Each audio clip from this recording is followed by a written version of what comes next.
Halo semua, kembali lagi bersama saya di sini Mario Jafar Kristianus, dan pada kesempatan kali ini saya ingin membahas tentang film berjudul Ghostwriter. Jadi aku bakal meresensikan film berjudul Ghostwriter ini dengan judul resensi horor tapi komedi. Emang cocok?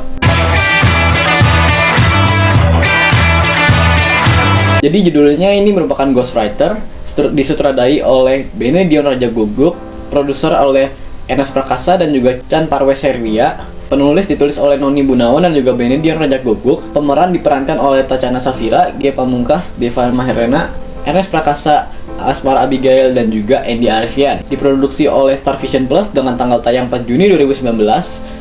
Genrenya yaitu horor, komedi, dan juga drama dengan total durasi 94 menit. Jadi langsung saja kita masuk ke bagian ceritanya.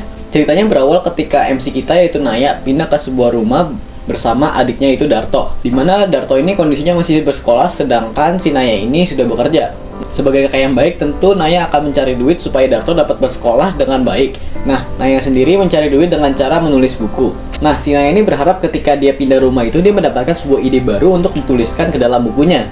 Tetapi si Naya ini malah mendapatkan sebuah diari tua yang ternyata ketika ia baca kembali itu merupakan sebuah diari dari penghuni lamanya. Setelah ditelusuri lebih lanjut, ternyata diari tersebut memiliki sebuah cerita yang dimana diari ini sudah ditinggalkan oleh pemiliknya, yang dimana pemiliknya itu sudah meninggal karena bunuh diri. Nah, Naya ini memiliki sebuah ide dimana dia mengubah hidup si Gali ini yang terdapat dalam buku tersebut diubah menjadi sebuah cerita kembali yang nantinya akan ditulis oleh Naya itu sendiri. Ketika sudah berbincang dengan si Galih ini, si Naya ini akhirnya sepakat untuk mengubah hidupnya ini yang terdapat dalam diari tersebut menjadi sebuah buku baru dengan syarat tidak ingin ada adegan dramatisasi yang berlebihan. Tentunya yang namanya sebuah kesepakatan pasti akan ada sebuah sanksi ketika seseorang melanggarnya, yang dimana ketika Naya melanggarnya, nyawa adiknya dan juga dirinya pasti dalam keadaan bahaya. Ketika sudah jadi, Naya pun membawa kepada editor untuk diperiksa apakah sudah layak untuk diperjualbelikan atau belum.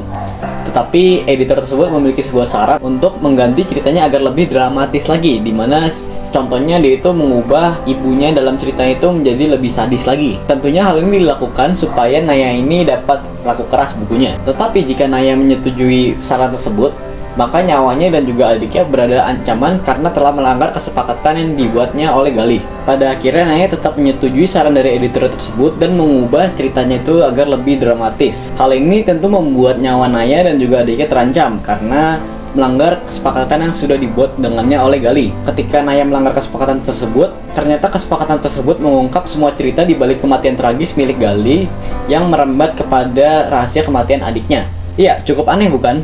Meskipun begitu, hal tersebut yang membuat film ini terkesan menarik. Dramanya yang dikemas dengan baik serta adegan horor yang diselipi adegan komedi yang membuat film ini tidak terkesan seperti film horor pada biasanya. Masuk ke bagian kelebihan dan kekurangan. Kelebihannya di sini adalah bagaimana dramanya itu dikemas dengan baik, terutama pada bagian masa lalu Galih dan bagaimana kematian adiknya pada saat kecil.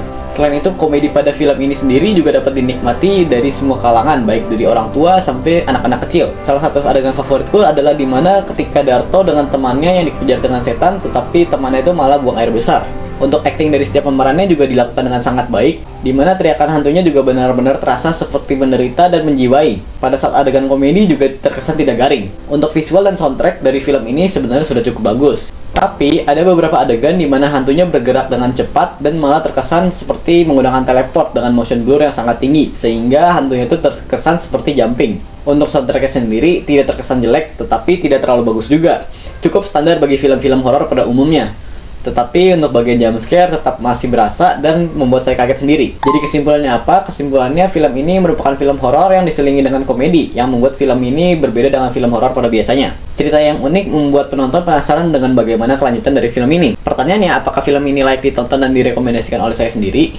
Jawabannya adalah iya. Dari semua aspek yang sudah disebutkan tadi, membuat film ini layak untuk ditonton dan saya rekomendasikan. Buat kalian yang belum tahu, film ini merupakan film pertama dari film Ghostwriter dan ada juga film kedua yang berjudul Ghostwriter 2. Saya sendiri masih belum bisa memberikan komentar kepada film tersebut karena saya sendiri masih belum menontonnya. Sekian dari resensi saya pamit undur diri dan saya ucapkan terima kasih.